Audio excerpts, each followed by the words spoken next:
Welcome Wow. to the Rasslecast Power Hour. I That, am one. that's going to be a hell of a dark matches pool with no context. Love I it. am 1/3 of your world podcast tag team champions. Sometimes 1/5. B Hyphen, aka Mr. Just in case you forgot. But before I go any further, before we do anything else on the show, it's always very important that I swing the rock over to one of my tag team hosts. And that person would be the Marc Rob, showing mad love Robinson. What up, though? Yo, it's your motherfucking boy, the Marc Uh. Rob, aka Sean Mad Love, aka Gordon Darks, aka Himbo Ooh. Slice, Tell me. aka Bang Man Adam Page, aka Big Thick Dudley, aka Michael B. Jordan because a nigga don't know how to act, Can't aka the real Mark Mm. Merrow, aka Yam Yams Bigelow, aka suplexes inside of complexes and duplexes with my new Lexus and my necklace only to flex on my exes, aka wait a King minute. Chitlin, aka Baquan the Chef because do you smell what the Mark is cooking? AKA Southeast Side Gun. I skipped the Grammys 36 years straight to watch wrestling. Watch AKA Larry July. Don't check me.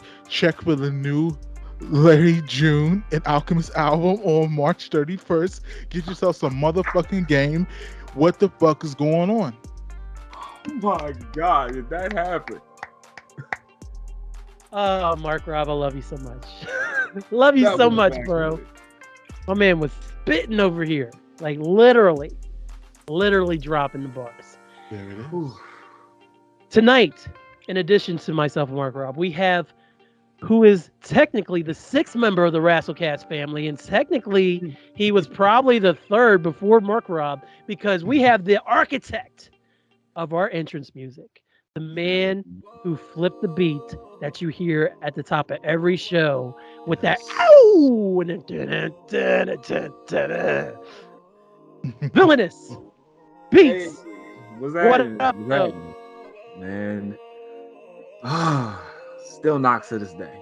It's still not It to this does. day. It does. So glad to have you back in the guest chair, man. It's been a lot of episodes. Season 1 was the first time you was on here. You inducted The Rock. That's how early we That were in the was process. early. Oh, wow. Very early. The man who put The Rock in the Hall of Fame, also the beat maker, VLNS himself, man. How have you been, man?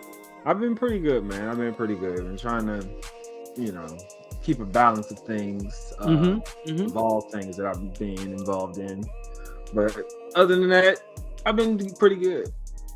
So you say that you've been involved in a lot of things. Like, would you care to say what kind of things you've been into here lately? Because we talked about it off the air, but you have a little bit of a following there, sir. A little bit. So I'm doing a lot of TikToks. I've been trying to get back to doing a lot of TikToks again. 25 seconds of illness. 25 seconds of villainous has been one of the more numerous times where I could just speak my mind for just a short brief of time, and involving a beat that I made called Baby Yoda. So it's a cute little crack. So. I love that beat. But yeah, I'm just trying to be just throwing out everything creative as I can. Of course, working on new music. I have a project I'm working on. If you're following me on Bandcamp subscriptions, I've been making like little 3Ps that are leading up to a bigger album that's going to probably drop sometime next year. Working up on follow-up of Waifu 3, which might be the last one. I'm not sure yet. And also dropping beats and making commissions and all of that good stuff. So, Yeah, absolutely. All right. I mean, just trying to stay involved in a lot of things.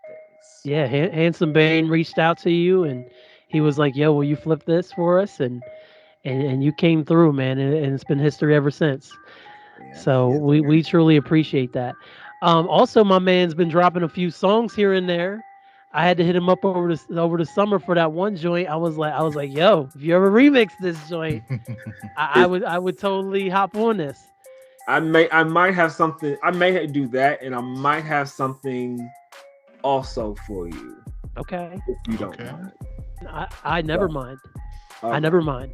It's So- I'm trying to make a cipher thing going. So Okay. you definitely will be involved. Got you. I appreciate that. I'm gonna ask you again at the end of the show, but do you want to drop that Bandcamp link while we're talking about it real quick? It is VLNSbeats.bandcamp.com. Got Just it. go to any of the albums, hit subscription benefits, and you're pretty much there. It's $3.33 every month at minimum. Damn, Alright. that's a hell of a deal, man. Indeed. Hell of a deal. Well, I'm really glad to know that you're still out here working as hard as you do, because like you, literally, you're part of my life every day. Either if I'm on TikTok or I'm on Instagram, I'm seeing something. So I'm constantly up to date on what you're doing at all times. So I appreciate you, bro, and I'm glad that you're here. But I just have to jump into a little segment called "Do We Care?" to lead off the show. All right now. And I got some heaters. All right. I got some things that's going on here. So, God. So I put this in the chat the other day, Mark Rob. I don't know if you saw it, but essentially what had happened was somebody asked John Cena.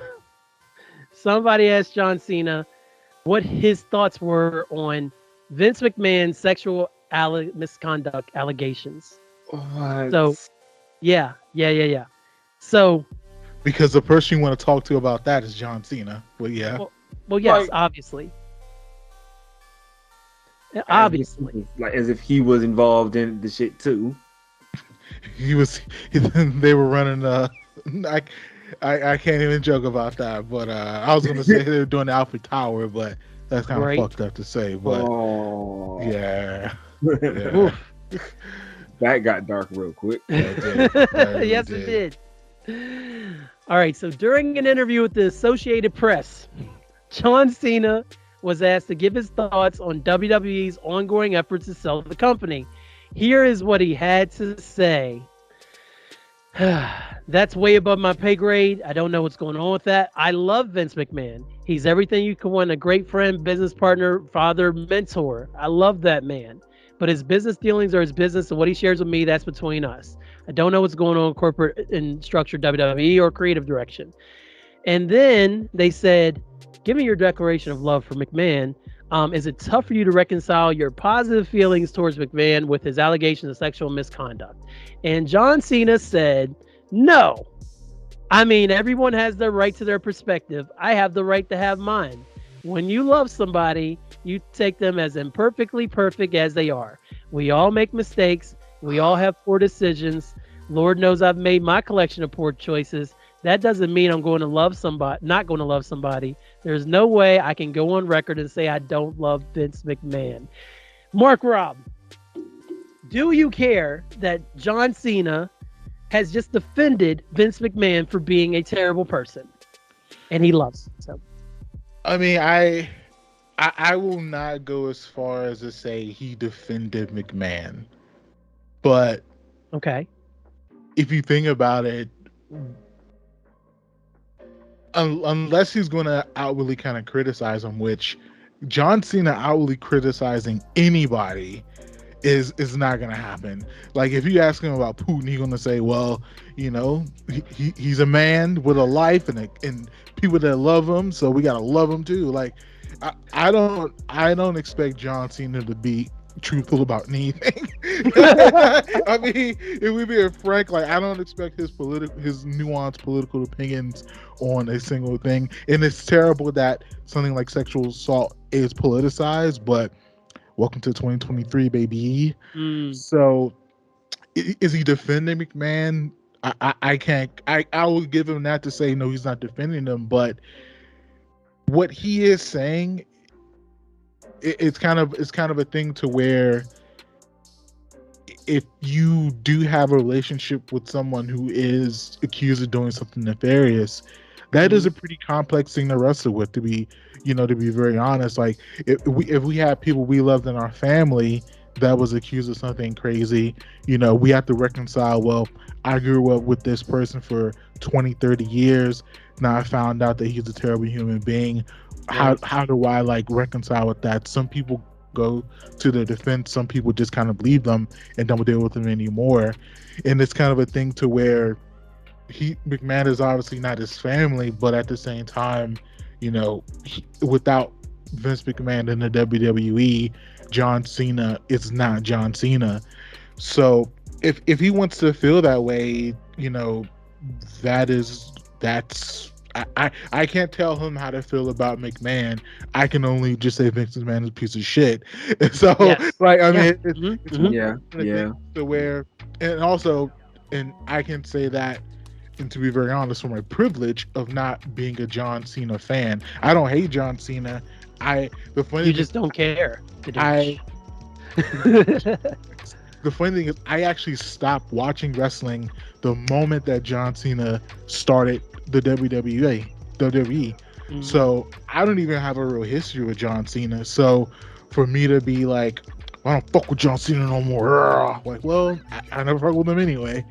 So, but I will say now, if you're a John Cena fan and you happen to be, someone who does care about the seriousness of what Vince McMahon is accused of, now you're wrestling with the fact that, wow, this guy who I really fuck with, now he's kind of, he's, in a way, even though he's not championing Vince McMahon, he's at least saying that there are people that love him and has got his back or whatever. So it's like one of those things to where if you think Vince McMahon is nefarious, but you're a John Cena fan, how do you now reconcile that? So do I care that John Cena hits with the spin zone?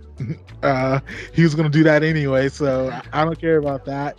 Are there people in McMahon's life that love him and will defend him? Like probably Triple H, who everyone has given a pass to because the WWE has turned in the last year or so. So Stephanie McMahon, so it's like one of the things to where they're going to be people who defend them on the basis of toxic masculinity, right, and not believing women and not believing victims of sexual assault, but also there's going to be people that defend him just on the fact that he saved my life through working through his company. So it's like on the toxic folks, it's super easy to dismiss them, but for these other folks, the real question is, can you make room for them? Can you have understanding for them? And if your answer is fuck John Cena, then it's fuck John Cena. But I can say for all of us, it's still fuck Vince McMahon. No matter, I don't give a fuck what the wig wearing John says. So it's like, whatever. I mean, a white man defend another terrible white man. Welcome to life. So. Damn, very well said, Marc Rob. Very well said. VLNS, what are your thoughts? Do you care? I care much about John Cena's opinion on Vince McMahon as much as I care about a John Cena movie that is not involving him being in the DC movie. Yeah. That's pretty much the only one. That's pretty much the only Cena movie I really care about. Right. But John Cena gives the impression that he knows what side of the bread it's buttered. He knows that he owes a lot to Vince McMahon for getting him to be where he is today, and he's just going to make sure that he's always appreciative of that, right or wrong. It's very brown noserish, and it shows that there's a very, very big lack of empathy involved with anybody that would feel like it will be okay to continue to embrace this person that did these things, these women, and almost got away with it. Yeah. Damn. So. Yeah. And actually I do kind of applaud the journalists for, well, I don't know if the person was a journalist. I'm assuming they were, but the idea. Yeah, it was the AP, so I'm going to say yes. Oh yeah, so yeah, social press, yeah. So the idea of, I'm going to ask my subject a clear, direct question of, what are your thoughts about this person with the nefarious past? And some people like to hit the Barry Sanders for that shit, and we see that John Cena is a young Walter Payton out there. Like, but he answered it. He said, "I love Vince McMahon. He did the wild shit. I love him." And now it's up to the audience to be like, well, all those, make the Guinness World Record person for Make a Wish is now, kind of in this sort of gray area of defending, who we all kind of consider to be a creep. Yeah. So it's one of the things to where not everyone's going to be like Kevin Nash, for example, who is going to be someone who is kind of seemingly always on the side of like righteousness in some ways. Right. And so you kind of hope for it, but at the same time, it's just kind of not the reality of what it is. I mean, you're going to find people like that run counter to what you think, and then you still have to either accept that for who they are or just not fuck with it. And a lot of people, Kit Kat Chinetti, who we love and hold dear, she's not fucking with the WWE at all. And right. So, as a woman, as a person who has chosen to be like, I just can't fuck with the wildness. If Vince McMahon is associated with your company, then that's we respect that choice to stand on that. So it's going to be people on the other side of that that run counter to that. So it is what it is, baby boy. Damn. I don't care because I'm not surprised he said it, but at this point in his career, with him really transitioning to Hollywood, I'm kind of I was not ready for it for some reason. I should have known better, but I ultimately no, I don't care. I wish that he would be like, if he wasn't wrestling right now, I'd be like, I wish he's in a position to say, fuck Vince, but he really can't. So I get it, but I mean, again, he owes that man a lot. And when someone has helped you throughout life, like you said, Mark Rob, it's really difficult for you to separate those feelings, even if they're end up being a piece of shit. So I don't care on that one. Yeah. But I'm glad that you mentioned that Kat doesn't watch WWE because she watches all Elite Wrestling. And I'm also glad that you mentioned Kevin Nash, because our next topic, we have a quote from Kevin Nash from his latest episode of the Click This podcast. I just want to go on record that I've not watched AEW in months. It goes back to Steve Austin and I got a pact that he's not watching it, therefore I'm not watching it. And what I can tell by Twitter is Taker's now not watching it. It's nothing against any of the talent over there. Anybody that does anything over there, it's just something that we have decided. It's like Lent. You have to give things up. And so we did that. It doesn't change the fact that Kenny Omega is my favorite wrestler. Doesn't change that at all. So VLNS Beats, how do you feel about Kevin Nash, normally an ally and somebody who's very inclusive, cutting out a whole organization from his watching, considering he's not really a WWE employee? And on top of that, are you surprised that Stone Cold and Undertaker have thrown in on this Lent version of not being with AEW? So much has occurred. One thing into the other thing, and inside the other thing, and up the ass of the other thing. Okay. It's a lot to unpack. Right. So first off, Kevin Nash. Okay, you're a veteran. You have the right to watch what you want to watch, and nobody gives two shits. Right. Same with Taker, same with Steve. That doesn't take away from your legacy at all. However, it doesn't look good that the fact that you're talking about it, because it makes you look really bitter. Really bitter in the grand scheme of things. Sure, you can shout out Kenny Omega, but when you're trashing the company that he's still under contract for or is negotiating contracts for, that just feels like a very big backhanded compliment to me. Right. It's not a good look. Just the way I see it. So, Kevin Nash, I don't give a fuck what you're talking about. This is not Kevin Nash is talking about.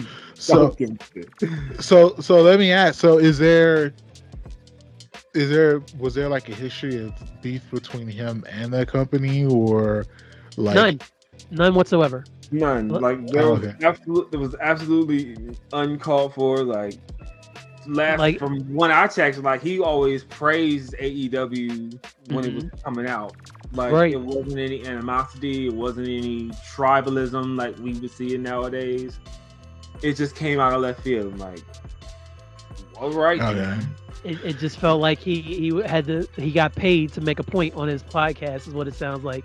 Like somebody gave him a call and was like, "Hey, I need you to say you don't fuck with AEW. I want you and Austin and Taker to say that. Just do it. Do it right now. Do it. Titus, tell him. Oh, come on, Vince.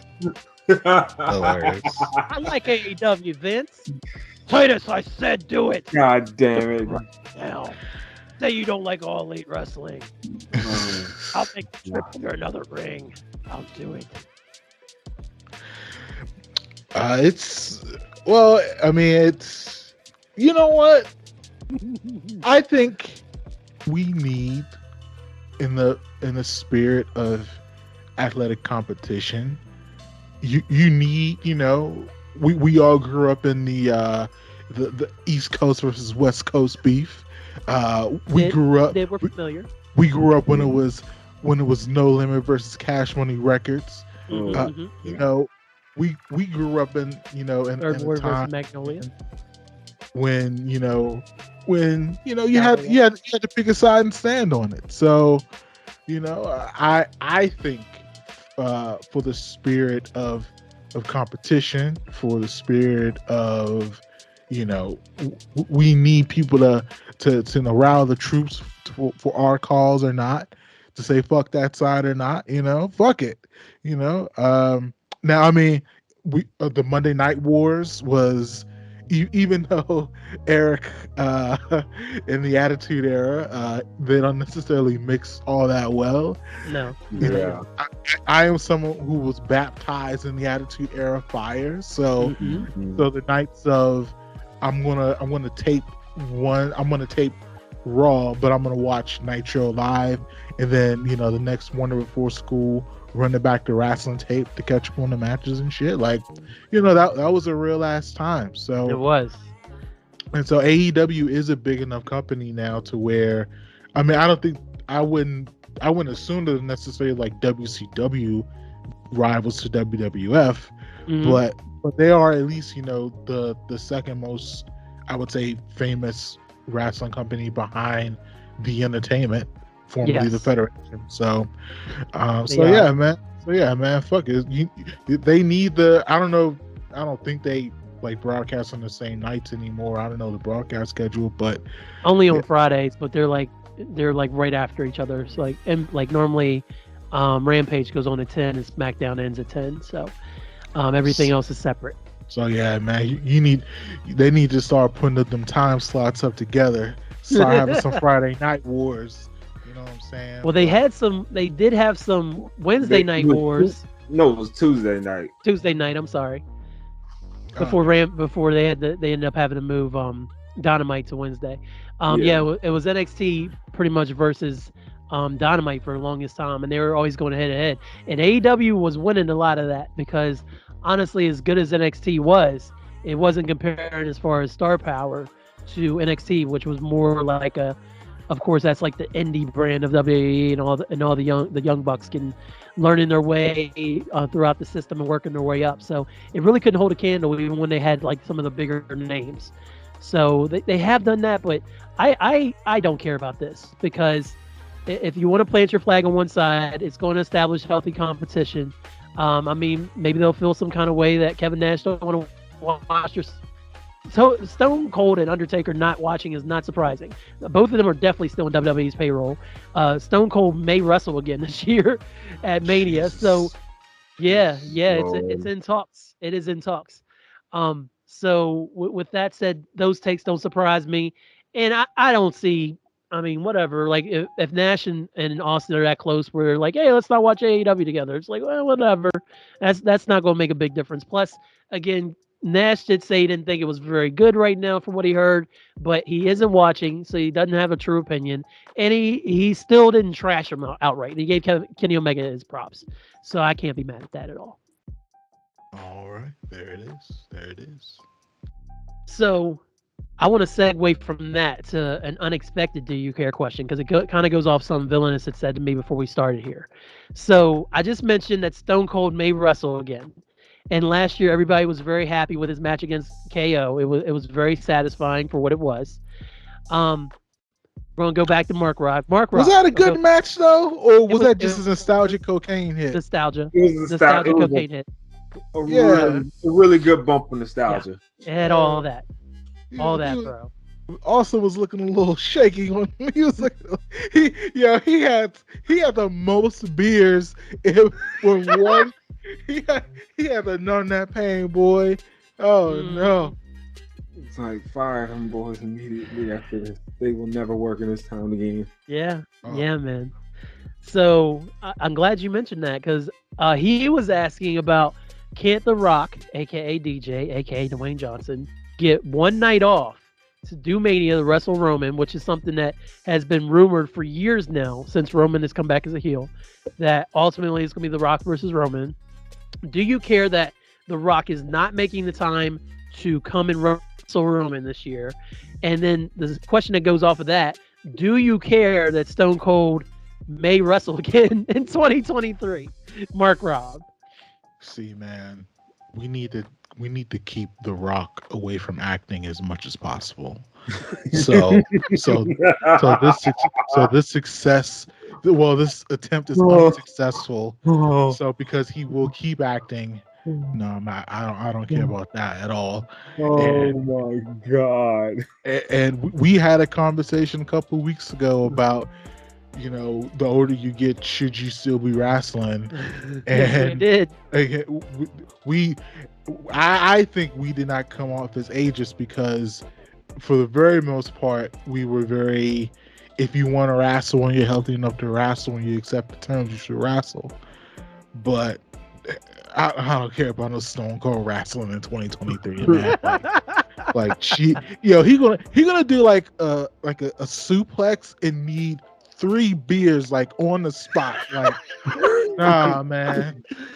He's been working out a little bit though. He's getting back in better shape this year. He's been posting on Instagram. He's like only drinking like twice a week now. And cool.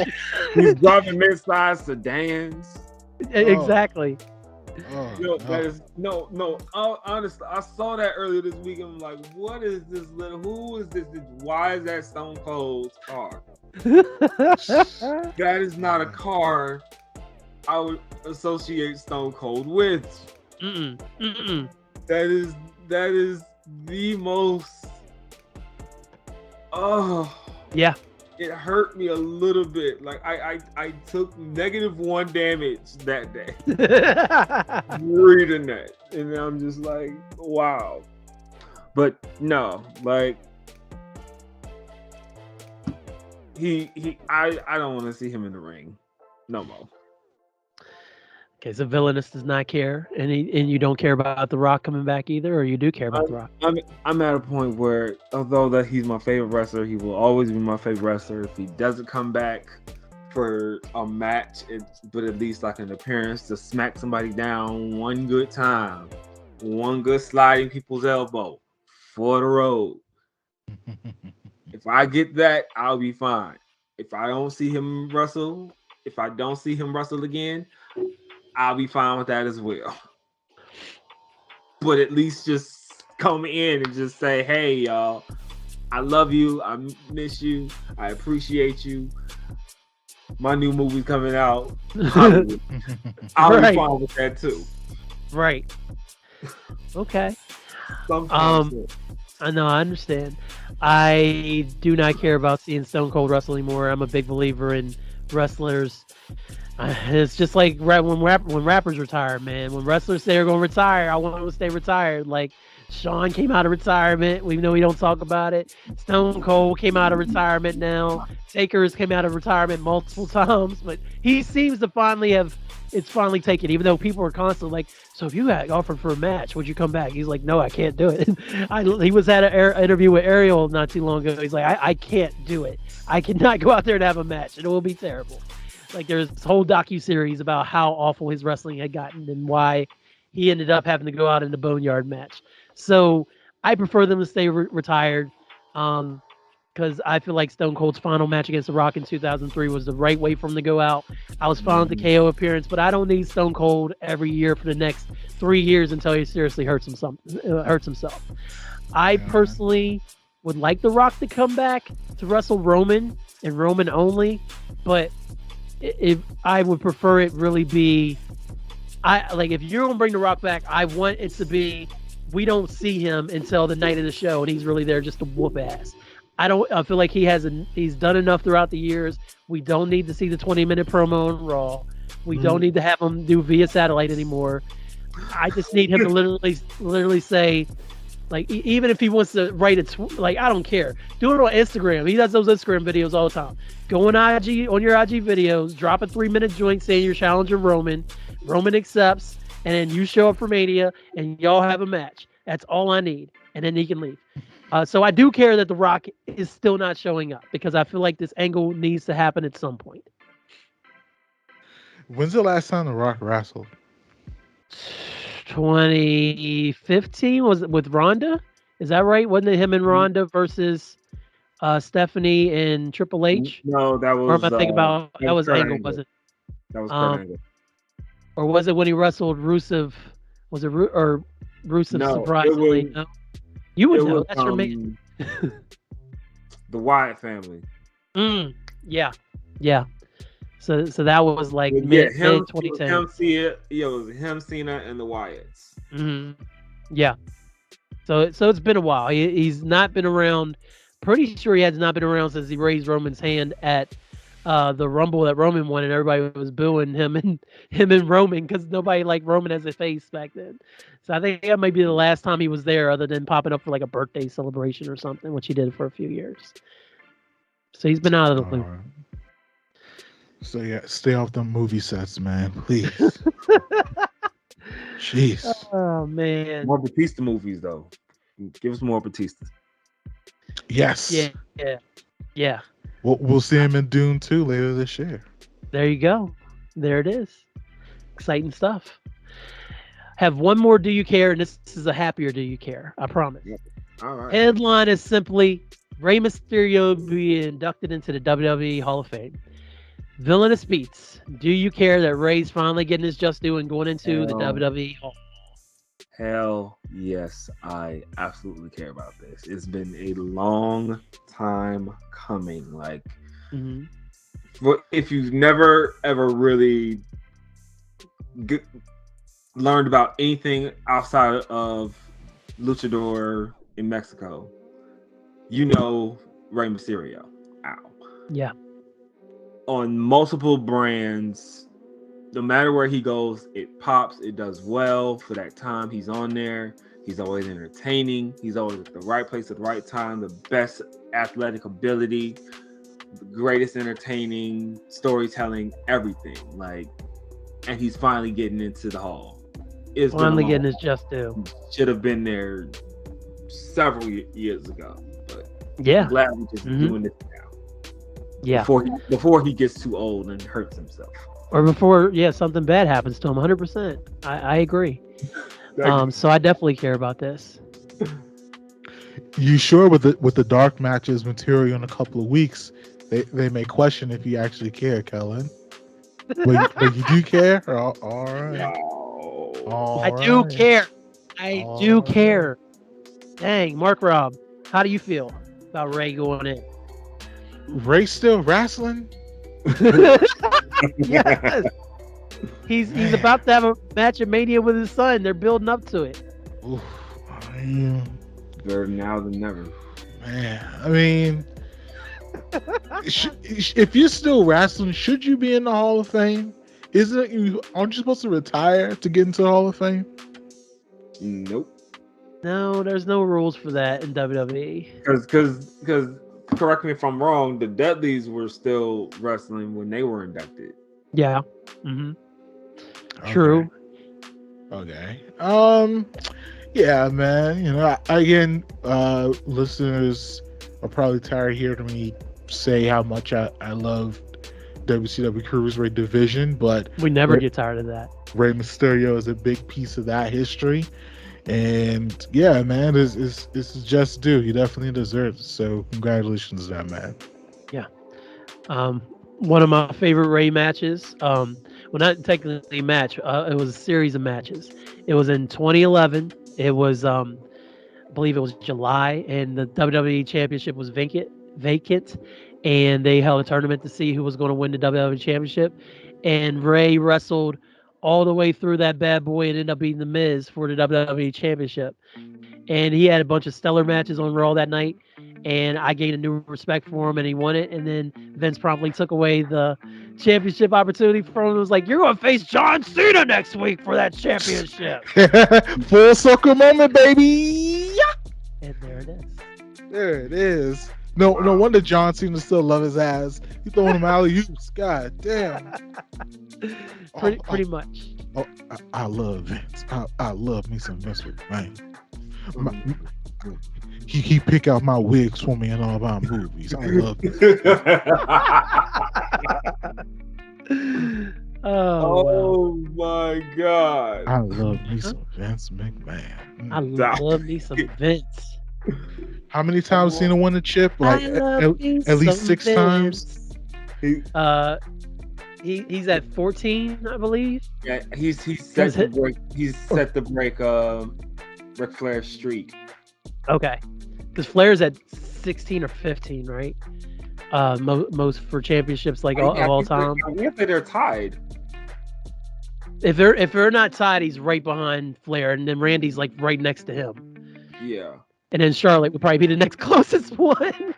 Look at the look at all that nepotism and bullshit. Well, of course you love Vince McMahon, motherfucker. We know why. Like, I gotta stand up against Vince McMahon. I'm about to break them records. I can't do that. I love me some Vince McMahon. Oh God! What a man! Oh my! You love me, John. Tell me you love me. Tell me. Oh my God! Vince McMahon, I love you. Jesus Christ! Should I go with the strawberry blonde toupee or the jet black this time? Give me the jet black, John. Oh Give me my jet black. God! I was thinking the same thing too. Oh, y'all evil. Tell Titus to get in here. Titus, get in here with the camera. We're going to want to save this for posterity. Take some pictures of me, Titus. How my hair look, man? Oh my God. Yeah. That's Oscar nominee. Vincent Kennedy McMahon. No, my Lord. Dwayne can't top us. The Rock can't top us. Oh my God. Yeah, I don't know what the hell I'm on tonight, bro. I like woke up from a nap ready to go, boy. You will own that bullshit. That's what you want. I Own sure that bullshit. Wow. That's fantastic. Own that bullshit, boy. That is fantastic. The narrator said he was on that bullshit, and he was right. You probably wonder how you got here. Well, it all started back last It all Friday. It all started with the time change fucking of the Marc Rob sleep schedule. He takes You naps ain't after lying. work, and he wakes up looking for a fight. And his tonight's opponent, John Cena's wigs. You own that ass. John Cena's wigs. John Cena's wigs. I'm about to RKO them bitches to the trash can, boy. Please send me that John Cena's wigs clip, please. Out of nowhere. I got you. Out of nowhere. Woo. Oh. We know they wigs, right? They look terrible, bro. They look so bad. They look so bad, man. Come on, man. Jesus. Oh my word. He gets for wearing that hat and keeping his hair so short all those years, yo. Sweating in them hats, sweating out his follicles. Oh, so what was the question? that concludes another rousing session of Do We Care? Rousing is right. Golly. Come on, Vince. So I figure to segue us away from that, I figure that since it's WrestleMania season and we are approaching the end game of our program tonight, I thought it would be an excellent opportunity to talk about a little bit of WrestleMania history.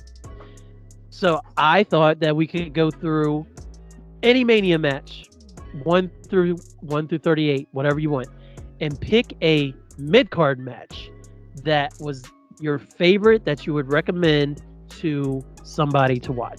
Now the only rules are it cannot be a main event or double main event, and it cannot have the Undertaker in it because the Undertaker's matches all contain the streak for the most part, other than anything that happened after Brock. So, VLNS Beats, sir. Do you have a selection? It has to be. There's no other way that it could be the triple threat ladder match. Fucking Dudleys. Edge, Christian, Hardy Boys. Like, and then just realize, and then finding out that a lot of the spots were being called, and I don't know if y'all know this, they were called from Rhino. Yeah. Rhino. Yeah. Rhino Mastermind. Like, right. I never would have guessed that. Like, that I just found that out not that long ago. It was so well choreographed, and the idea, just figuring out like how they were trying to figure out how they were going to do the hanging spear.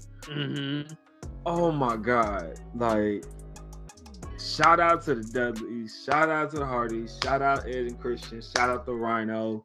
That was the.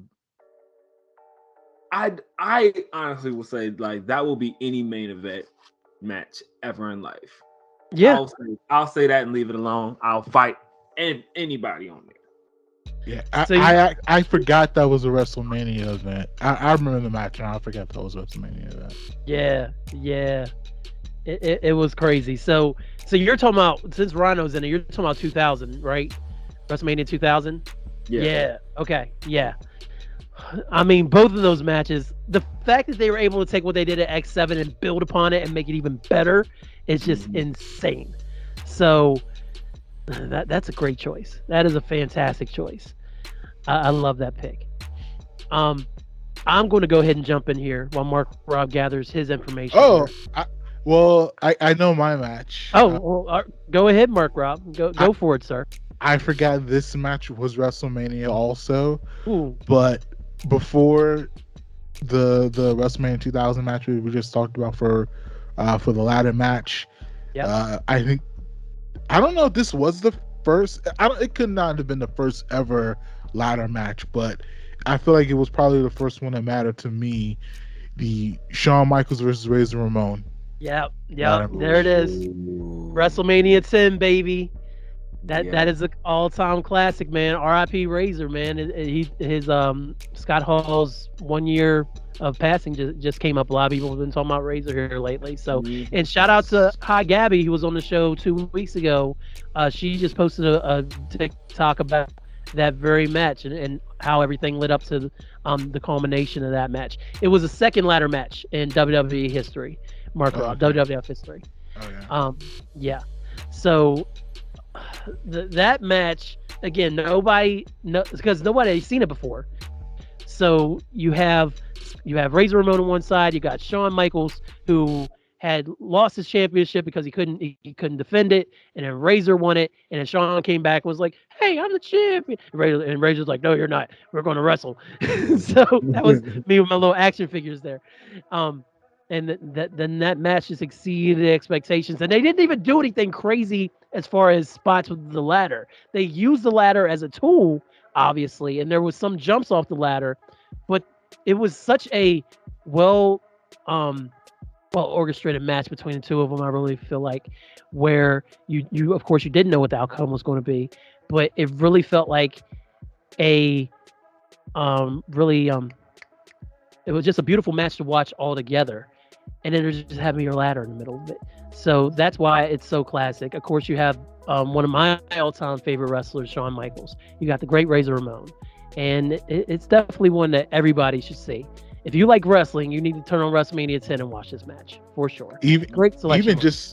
Even just the intro of Scott Razor walking under the ladder and selling it like that, like he was. I don't know if we ever talked about perfect heels, and maybe that would be a topic for another night, but I think he's definitely one of the most perfect heels that WWF, WWE's ever had, man. Oh, 100%. He knew how to sell his shit, so yeah. Yeah, he put it in there tight, man. Like he was the bad guy, and he embraced that shit so hard. And there was never a moment he never faded from that. From the moment he became Razor to the moment he walked out of the company, to go be Scott Hall in WCW. He was always Razor. You knew what you were going to get, and he delivered every single night. And I know we talked about this when he passed away, but his character was so larger than life that he didn't need the title. Yeah, he had his IC titles, everything like that, but he didn't need the big belt to be as popular as he became. That's one of the reasons why it was so iconic that it became iconic that when he jumped ship and all of a sudden he shows up first at WCW, everybody's like, "What are you doing here?" And then he's kind of doing Razor, but he's not doing Razor. And then WWF's like, "Hey, that's our character. You can't use that." So yeah, I mean, he was a special talent, man. He definitely would be a definition of a perfect heel. Yes. Yeah. All right, Kellen. So what's your pick, Kels? I picked something more recent. I actually went to WrestleMania 30 for mine, and my choice would be Triple H versus Daniel Bryan in the opening match of WrestleMania 30, because that was, of course, during the Yes movement. Daniel Bryan had upended everything where it was supposed to be Batista versus Randy Orton for the championship. He was so over after Batista won the Rumble. They just had to change course. They're like, we're going to go with this Daniel Bryan kid. And then Triple H did everything he could, did his best. You're not worthy to be in this spot. You got to wrestle me before you get to them. And they really went out and had a absolute banger out there. And you didn't know who was going to win. It was Triple H. So you're like, oh, Triple H is going to end up winning this, and somehow. And Triple H didn't even care about the belt. He was just trying to keep them away from his guy, because the Authority was a thing. So he's trying to keep him away from Randy Orton, and then so that Batista and him could wrestle. And they really went out there and had a great match. And Triple H even did some spots that you normally see him do. And again, it was just a great wrestling match all the way through. And then when Daniel Bryan triumphed, at the same time, you're like, okay, he just wrestled earlier, suspending disbelief, of course. Now he's got to go into the triple threat. How is he going to pull this off? And then we all know the rest is history. So that would be my choice, to watch Daniel Bryan versus Triple H, to see not only Triple H wrestle in a way that you typically don't get to see him wrestle, but to see Daniel Bryan at the peak of his powers in WWF. He's still great over as Danielson in AEW, but to see him in that era prior to the neck injuries and how big and how over he was, it was just a thing of beauty. So is anything that he's doing now in AEW, like, is it even comparing to his WWE run? Yes. I'm gonna say yes. I will say yes, only because the match he had with MJF, with the Iron Man match, and then going to overtime, I really enjoyed that. So that's what get a yes out of me. If you had asked me before Revolution, I would have said no. Yeah, that's where I'm at. Like, I was like, maybe when he was, maybe his feud with Hangman. But outside of that, like, I've not really been all that much impressed with Daniel Bryan as I could be. Okay. Right. So that's where I'm at with it. That was a good match though. We did have a whole lot of drama. It had a lot of drama, and I would easily put that on the top of all his matches he's had. He did have some great ones coming into the company, of course, with Omega and with Hangman, and got a lot of hype and anticipation for that. But then once Blackpool formed, he's just kind of been like, I'll wrestle every couple weeks and wrestle this one guy. And the MJF was nice to kind of bring him back to the forefront as, hey, I'm still a championship wrestler. But besides that, they really haven't had too much to do with them, and I understand that. I mean, he probably went to AEW for a lighter schedule. Obviously, I know he left during COVID and they weren't doing house shows at WWE, but it's probably easier for him to be on that kind of AEW schedule than it is a WWE schedule and always being away from his kids and from Brie. So I can completely relate to that. So I guess I don't know if this may be the I don't know.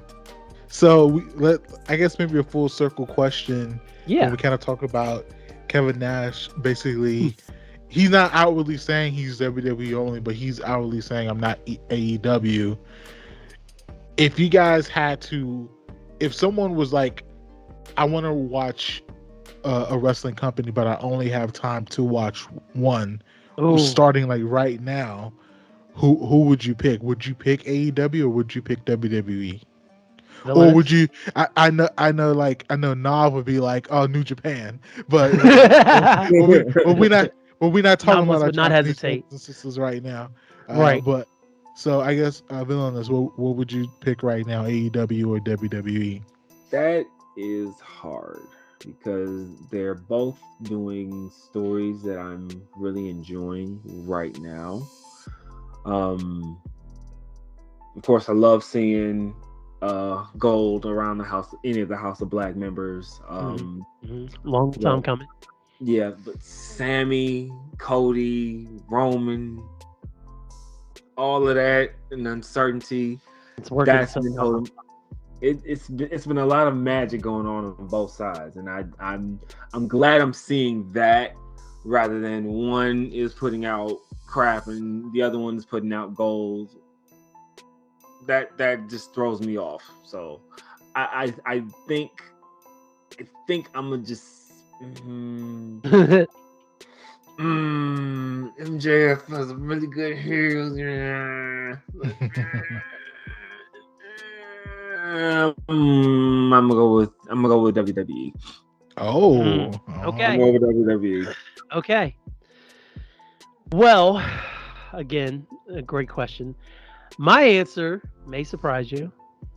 My answer is All Elite Wrestling, and I say that because as the resident WWE guy of the group, I think that, take Kat for example, to bring her up again, AEW is more accessible to a new fan, where you're getting on the ground floor with these wrestlers, most of them who really are still building their characters and building their lore and their history with this new company that's only 4 years old at that point, which we tend to forget. So I feel like AEW would be a better choice in that avenue, because then they have a huge roster. They can kind of pick and choose who they want to follow. They can learn the ins and outs of wrestling, everything like that. And I really feel like it's a good starting point. It's really accessible too, especially for new fans. There's not a ton of pay-per-views. They only do like 5 or 6 a year. Yeah, 4. Revolution, All Out. Yeah, they do All Out, and then they do the one that Punk got, Double or Nothing. They do Revolution, so they only have like 4, like you said, and everything else is all on TV like all the time. They have a contract with a major cable company, so it's not like you have to go look for it like Impact or New Japan or anything like that. It's really accessible to find. Their social media game is on point where they're constantly posting about everything and keep you up to date. So I do feel like for someone to introduce them to the idea of it, I'd say All Elite Wrestling. My heart lies with WWE because that's what I grew up on, and that's what I tend to love, good and bad. Definitely good and bad, but I would say All Elite. Now I know, AEW, Tony Khan. I think he's kind of a. I don't think he's not like a nefarious person. Like he's not. I don't think he's necessarily shady, but he got a little stink on him. A little stink. He has some question marks floating above his skull. Yeah. But WWE is burdened by history, and so they're. I mean, Vince McMahon is like fucking RoboCop. He just won't die. Like so it's and you don't have to worry about even though Kevin Nash was saying he doesn't watch it, you don't have to really worry about legacy acts really trashing WWE. I'm sorry, really trashing AEW. So if you're like someone who is like a kid in elementary school, or like your friends in like middle school, and you're kind of bonding over this new wrestling company, I think AEW has a really good opportunity in doing that, building and establishing their own legacy, and not having to rely on, I don't know, Stone Cold Steve Austin wrestling at WrestleMania. So they don't have legacy acts that, I mean, we like to see it, like, in theory, but it's kind of like at some point the new blood has to kind of step up. And so I think AEW definitely has that kind of in spades, but I don't know if they got the heat that WWE has or not. So, and I'm actually excited because the segment that they did with MJF's rebar mitzvah the other night, like, all of the younger talent seems to be lining up to go for the championship now.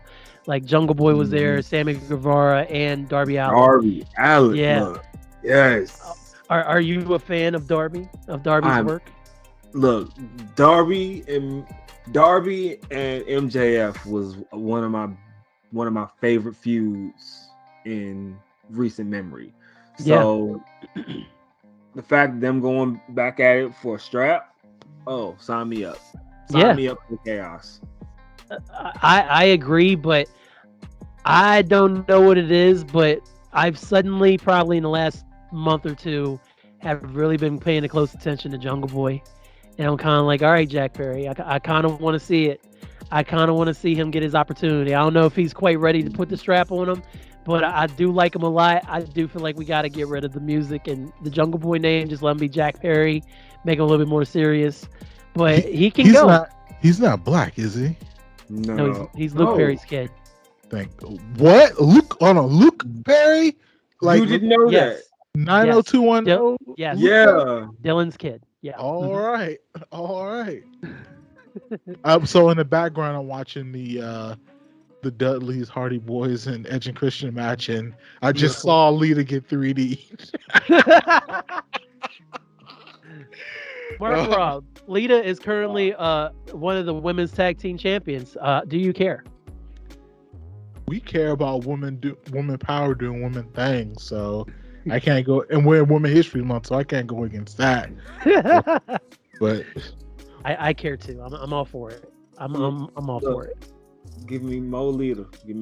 Like, the time she got hurt was a lot of Lita gone. So. Oh man. Oh, yeah, you ain't lying. So I'm enjoying it. Enjoying the feud with Damage Control. So VLNS, one more time, people. Our producer extraordinaire. Where can the people find you in the world of social media?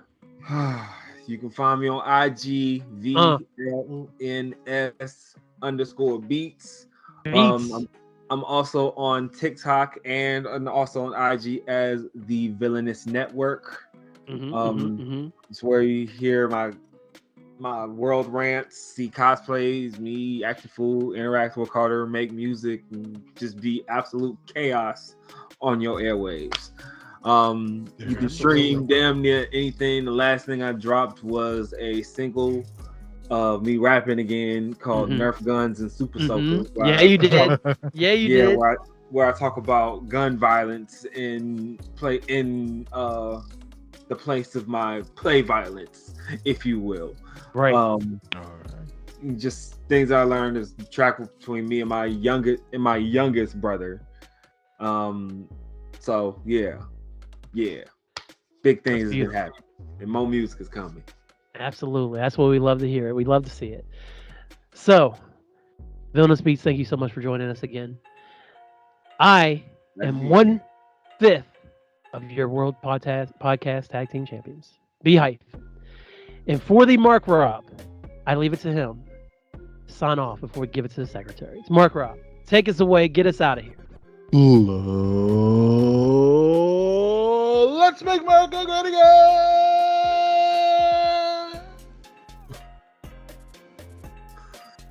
That's going to be a hell of a dark match, this boy. Woo!